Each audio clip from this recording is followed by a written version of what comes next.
네, TBS 보도국의 양아람 기자 모셨습니다. 어서 오세요. 네, 안녕하세요. 네, 자 오늘 첫 소식 가볼까요? 네, 며칠 전에 지명된 홍종학 중소벤처기업부 장관 후보자의 중학생 딸이 8억 원대 상가를 보유한 것으로 드러났습니다. 네네. 홍 후보자는 그동안 과도한 부의 대물림을 비판해 온 터라서 야당은 국회 인사청문회 때 확실한 검증을 하겠다며 벼르고 있는데요. 네네. 홍 후보자 측은 절차에 따라서 증여세를 모두 납부하고 증여받았다고 밝혔습니다. 네네. 그러면서 국민 눈높이에 비춰서 과도한 부분이 있었다는 지적은 겸허히 받아들이고 청문회장에서 자세하게 이야기하겠다고 덧붙였습니다. 그러게요. 청문회가 좀 뜨거울 것 같습니다. 야 3당 같은 경우는 일제히 비난 논평이라고 해야 될까요? 이런 입장을 내놨던데 전직 국회의원이기는 합니다만 청문회는 상당히 뜨겁지 않겠는가 이게 좀 일반적인 전망인데요. 일단 뚜껑 열고 나서 다시 한번 보죠. 어떻게 진행이 되는지. 네. 자 그리고요. 이명박 정부 때 청와대가 대통령 직속인 사이버 컨트롤 타워를 운영한 것으로 드러났습니다. 네. 경향신문이 더불어민주당 이철희 의원을 통해서 입수한 자료를 통해서 확인한 건데요. 네. 그런데 이 사이버 컨트롤 타워의 역할이 무엇인지 찾아봤더니요. 여기에 속한 국민소통비서관실이 국정원 그리고 군, 경찰을 통해서 인터넷 여론 동향을 수집하고요. 네. 또 정부 시책, 옹호글을 인터넷에 올리는 것이었습니다. 게다가 일일 여론 동향 보고서까지 작성을 해서 네. 이명박 전 대통령에게 매일 보고를 했다고 합니다. 매일 보고를 했다고요? 네. 재난 컨트롤 타워 말고 이건 여론 동향 파악 컨트롤 타워라는 거잖아요. 네. 이건 확실히 가동이 됐다라는 거죠. 좀 대통령이 다양한 목소리를 듣고 수용해야 되는데 과연 옆에서 직설을 날리는 사람이 있었을까요? 그러게요. 네, 저희 고정 코너 살짝 홍보했습니다. 알겠습니다. 자 다음으로 가죠. 네, 국정원 개혁발전위원회가 국정원의 적폐를 하나둘 발표하고 있죠. 예. 추명호 전 국장의 민간인 공무원 사찰 의혹, 그리고 최동욱 혼외자 사건 뒷조사 의혹, 게다가 김대중 노벨상 취소 청원 모의, 이른바 논두렁식의 언론 플레이 조정 의혹, 게다가 또 고대영 KBS 사장 200만 원 수수 의혹 등등 나열하기가 정말 벅찰 정도로 그러게요. 매일 의혹을 정리해서 발표하고 또 검찰에 수사를 의뢰하고 있습니다. 네네. 국민 대다수가 국정원 개혁발전위의 발표 내용에 놀라워하면서 적폐청산 요구 목소리를 높이고 있습니다만 일부 보수 언론이 다른 목소리를 내고 있습니다. 네. 국정원 개혁발전위의 적폐청산 작업에 제동을 거는 듯한 보도를 내놓고 있는데요. 어떤 게 있는데요? 네, 지난 23일자 조선일보 보도인데요. 조선일보는 구속된 유성옥 국정원 전 심리전단장과의 인터뷰 기사를 낸 바가 있습니다. 네. 구속 직전에 만나서 인터뷰를 해서 지면에 실었는데 네. 조선일보는 유성옥 전 단장의 말을 빌려서 민간인으로 구성된 국정원 적폐청산 TF가 국정원의 서버를 열어서 기밀 문건과 보고서를 통째로 넘기는 식의 여론몰이를 하고 있다고 비판을 했습니다. 네. 그리고 오늘자 동아일보는요. 국정원 개혁이 민간위원들이 인가를 받지도 않고 국정원의 비밀 자료를 들여다봤다고 보도를 했습니다. 비밀 취급인가? 네. 네네. 그렇습니다. 동아일보 기사를 좀 요약하면요. 네. 개혁위원 13명 중에 민간인 8명이 8월 29일에 2급 비밀 취급 인가를 받았는데 네. 개혁위가 6월 19일에 출범을 했으니까 2달가량은 인가도 받지 않고 국정원의 비밀 자료를 열람했다는 것입니다. 네네. 네, 사실관계를 확인하기 위해서 국정원 개혁발전위 공보관사인 장유식 변호사에게 전화를 했는데 예. 바로 반박을 했습니다. 직접 들어보시죠. 저희는 그냥 원래 6월 19일 날 회의 처음 시작할 때부터 보안 각서를 썼고 비밀 취급 인가를 신청하거나 또 거기 관련된 인가증을 받는 게 아니고 국정원에서 비밀 취급 인가 명령을 하면 되는 거고 저희는 뭐 당연히 그것과 관련돼서 어떤 조치가 이루어졌다고 생각했는데 그게 만약에 안 됐다 하더라도 보안 업무 규정 24조 2항에 의해서 뭐 보안 조치만으로도 충분히 그거를 볼 수 있고요. 그래요? 네, 여기서 이제 장 변호사가 말한 보안 규정 24조 2항 잠깐 설명을 드리면요. 비밀 취급 미인가자도 국정원장이 정하는 바에 따라서 보안 조치를 하면 열람할 수 있다는 내용입니다. 네. 네, 그러니까 국정원 측이 위원들에게 보안 각서를 받는 등 이런 보안 조치를 했기 때문에 네네. 문제가 되지 않는다는 겁니다.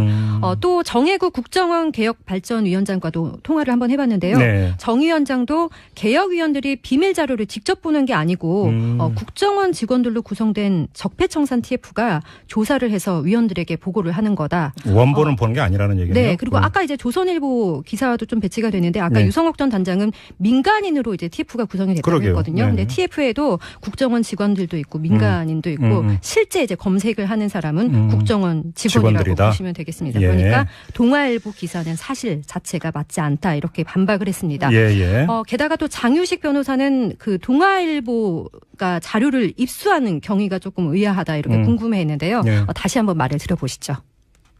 동아일보 같은 경우에는 지금 국감 자료를 빼낸 것 같은데 거기 이제 일지들이 쭉 나와 있잖아요. 이거는 국정원에서 정리해주기 전에는 나올 수 없는 자료.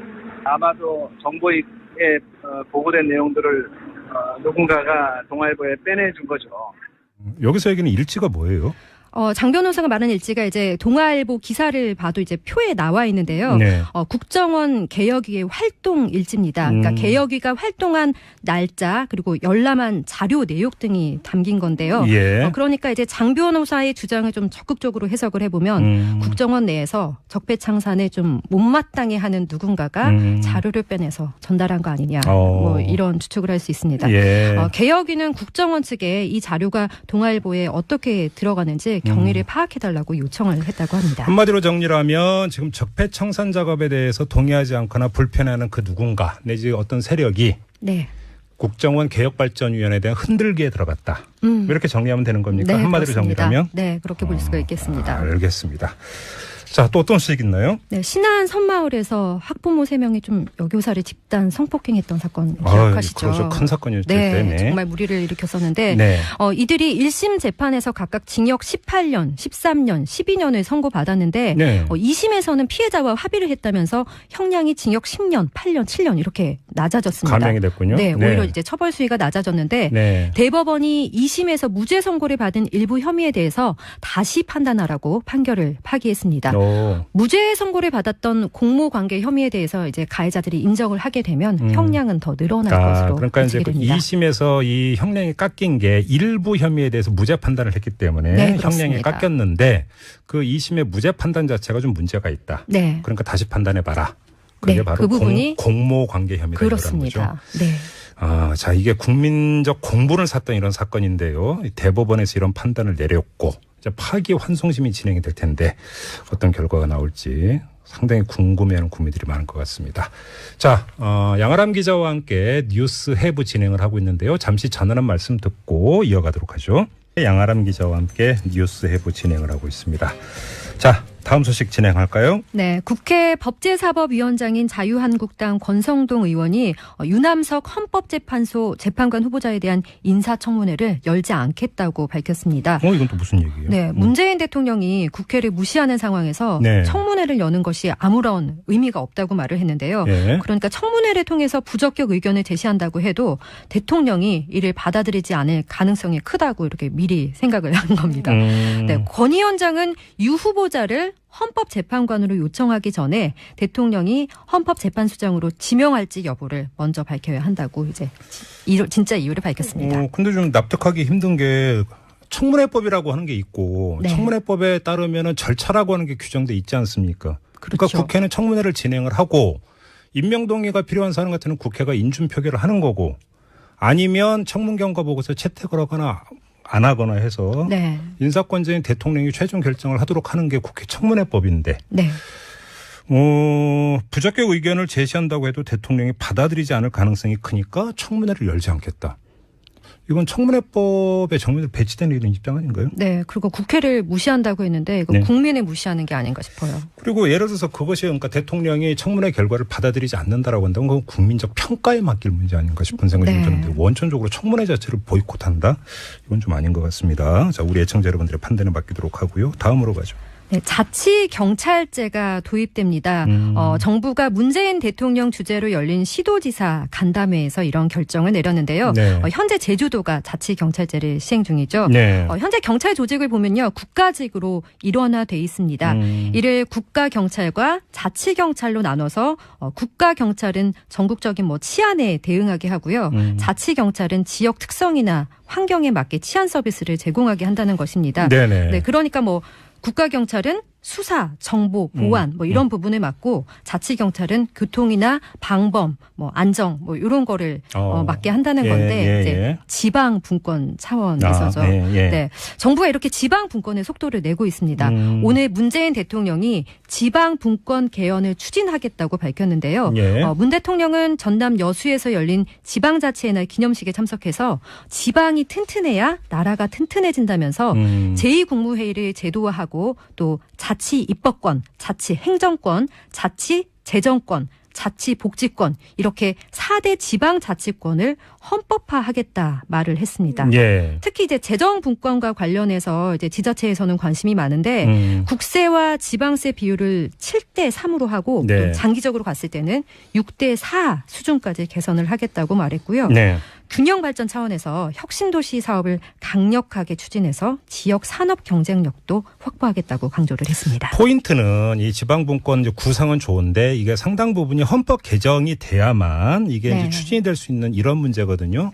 문제는 이제 개헌이 실제로 추진될 수 있겠는가? 이제 저희 그 고정 코너인 직설에서도 그 얘기가 잠깐 나왔습니다만 국회에서 개헌 특위가 구성이 되어 있다고는 하지만 별로 개헌에 열의를 보이고 있지 않다. 이런 이야기 그리고 이런 진단이 많이 있다고 전해드린 바가 있었는데 그러면 남은 방법은 하나밖에 없는 거거든요. 대통령이 헌법 발의권을 발동하는 것인데 문재인 대통령이 이걸 발동을 할 것인가. 이게 좀 포인트 관심사가 될 것 같습니다. 이러면.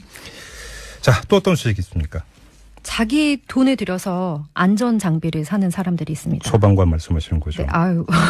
워낙에 많이 알려진 그러니까요. 또 뭐 불 끄다 기물 파손하면 배상해야 하고 애꿎은일에 뭐 출동도 해야 되는데 말씀하신 대로 소방공무원들 얘기인데 특히 소방공무원은 지방 사정에 따라서 처우가 크게 달라집니다. 그렇죠. 그런데 지방직 소방공무원 4만 4천여 명이 국가직으로 전환된다는 반가운 뉴스가 전해졌습니다.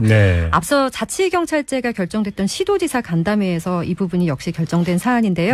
정부가 내년에 법을 개정해서 2019년 1월부터 시행을 하고요. 또 문 대통령이 임기 내에 소방 현장 인력도 2만 명을 충원하기로 했다고 합니다.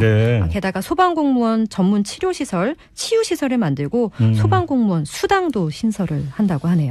지금 획기적인 이제 그 근본적인 처방이라고 해야 될까요? 해결책이라고 해야 될까요? 이걸 이제 청사진을 제시를 한 것 같은데 문제는 돈이잖아요. 그렇죠. 이제 문제는 돈인데, 근데 지금 이 그 소방공무원들이 얼마나 그 열악한 처지에서 일을 하고 있는지는 거의 모든 국민들이 다 알고 있는 것이기 때문에. 모르시는 분이 없으시죠. 자, 이 예산 문제 다른 건 몰라도 이 문제 같은 경우는 국회에서 과연 그 반대를 할 수 있을 것인가. 또 이게 궁금해지는 것 같은데요. 그 저번에 이제 추경 편성하는 과정에서 사실은 소방공무원 증원에 대해서는 다른 야당에서 별로 크게 문제 제기를 하지 않았던 것으로 제가 좀 기억을 하고 있는데 아무튼 청사진이 나왔다고 하니까 반가운 소식이고요. 좀 실행에 좀 속도가 좀 났으면 좋겠는데 일단 국회 예산 심의부터 좀 봐야 될 것 같습니다. 처우 개선해야 이제 또 나중에도 이 일을 하겠다는 분도 나설 테고. 그렇죠. 알겠습니다. 자, 한 소식만 더 전해주시죠. 어제 고용노동부가 이제 공공부문 비정규직 20만 5천 명을 2020년까지 정규직으로 전환하겠다 이런 로드맵을 내놨는데 그랬었죠. 그 신호탄으로 좀 볼 수 있을까요? 오늘 우정사업본부에서 상시 계약 집배원 1,000명을 국가공무원으로 임용하겠다 이렇게 밝혔습니다. 공무원 채용에 필요한 18억 원이 돈이 해결됐다는 건데 내년도 정부 예산안에 반영돼서 가능하게 됐다는 겁니다. 좀 아까 예산 얘기인데 이 부분은 또 예산이 확보가 됐다는 얘기군요. 그렇습니다. 근데 이제 좀 자세히 들여다보니까 의문이 생기는 지점이 있었는데요. 올해 9월 말 기준으로 비공무원 신분의 집배 인력이 1,000명이 훨씬 넘는 3,000명 정도로 알려졌기 때문입니다. 그러니까 임용하겠다는 수는 뭐 3분의 1 정도 수준밖에 안 되는 거죠. 그러게요. 아무튼 한편으로는 반가운 소식이고요. 또 한편으로는 그러면 나머지 분들은 또 어떻게 되는가 이게 또 이제 궁금해지는 것 아니겠습니까? 그래서 여기서 잠깐 이 전국 집배노조 최승목 위원장 연결해서 이 내용 짚어보고 가겠습니다. 여보세요. 안녕하세요. 예, 안녕하세요, 위원장님. 일단 축하를 드려야 되는 겁니까? 어떤 겁니까? 일단은 그 전에 이제 그 박근혜 정부 내에서는 이렇게 하지를 못하고 되게 기대를 많이 했던 거라서 오히려 현장에서는 집배원 분들이 되게 반겨하는. 그렇죠. 뭐 당연히 뭐 1,000명이 정규직화 국가 공무원이 된다는데 뭐 그 안 반겨할 이유가 없는데. 근데 지금 전체 그럼 계약직 집배원이 그러니까 몇 명이죠? 그 집배원이 이제 공무원 집배원이 한 12,000명 정도예요. 공무원이 계약직은 계약직은 상시 집배원은 한 2,500명 정도예요. 그러니까 2,500명 가운데 1,000명을 국가 공무원으로 이제 전환을 하겠다. 이게 그 우정사업본부의 이제 그 발표 내용이잖아요. 예, 상시 집배원이랑 택배원 600명을 포함한 한 3,000명 중에서 일단은 이제 내년도에 한 1,000명을 정규직 시키겠다 이런 내용이죠. 그러면 나머지 2,000명은 어떻게 되는 겁니까?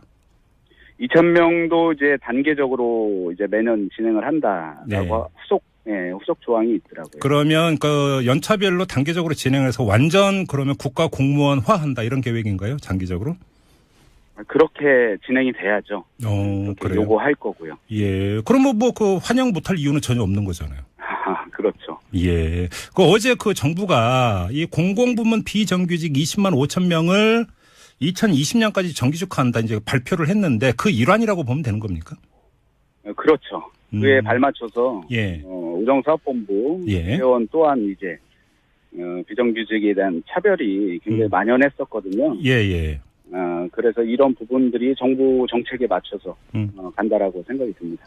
그래요. 그러면 뭐 그 노조 입장에서는 당연히 환영을 하실 것 같고 혹시 뭐 우려되는 점이라든지 내지 그 미비점이 있다면 어떤 걸까요? 그 집배원뿐만이 아니라 그 이제 택배량이 늘면서 이제 위탁 택배원 그 우체국 차량을 보면 이제 번호판이 이제 노란 차량이 있을 거예요. 택배를 주로 하시는 분.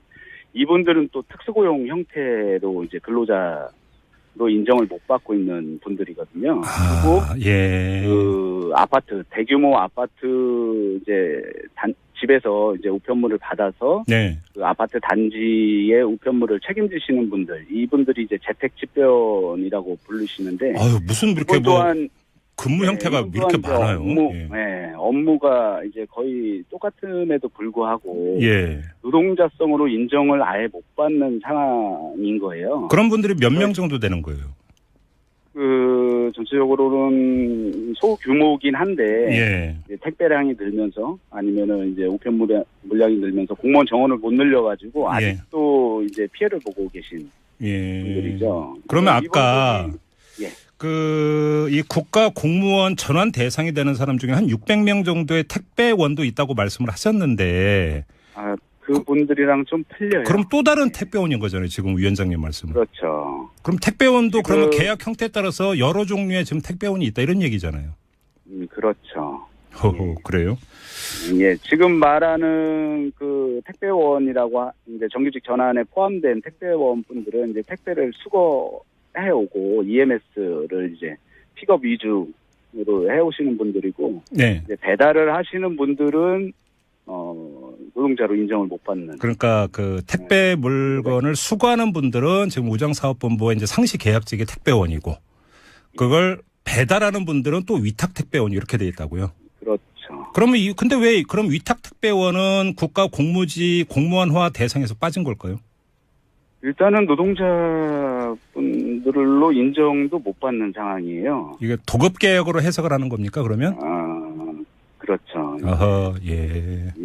그러면 그 이분들 같은 경우는 어제 그 고용노동부에서 발표한 그 공공부문 정규직화 그 대상에도 포함이 안 되는 사람들이고요. 이 부분에 대한 뭐 대책은 세부적으로 없어요. 그래서 좀 답답하죠. 그러니까 이제 뭐 정부가 이제 그 정규직 한다라고 하는 큰 방향에 대해서는 좀 긍정적인데 이제 곳곳에 좀 구멍이 있다. 뭐 이렇게 좀 봐야 되겠네요. 그러면 말씀을 듣다 보니까. 알겠습니다. 네, 일단 말씀 여기까지 들을게요. 고맙습니다, 위원장님. 예, 고맙습니다. 네, TBS 보도국의 양아람 기자 모셨습니다. 어서 오세요. 네, 안녕하세요. 네, 자 오늘 첫 소식 가볼까요? 네, 며칠 전에 지명된 홍종학 중소벤처기업부 장관 후보자의 중학생 딸이 8억 원대 상가를 보유한 것으로 드러났습니다. 홍 후보자는 그동안 과도한 부의 대물림을 비판해 온 터라서 야당은 국회 인사청문회 때 확실한 검증을 하겠다며 벼르고 있는데요. 홍 후보자 측은 절차에 따라서 증여세를 모두 납부하고 증여받았다고 밝혔습니다.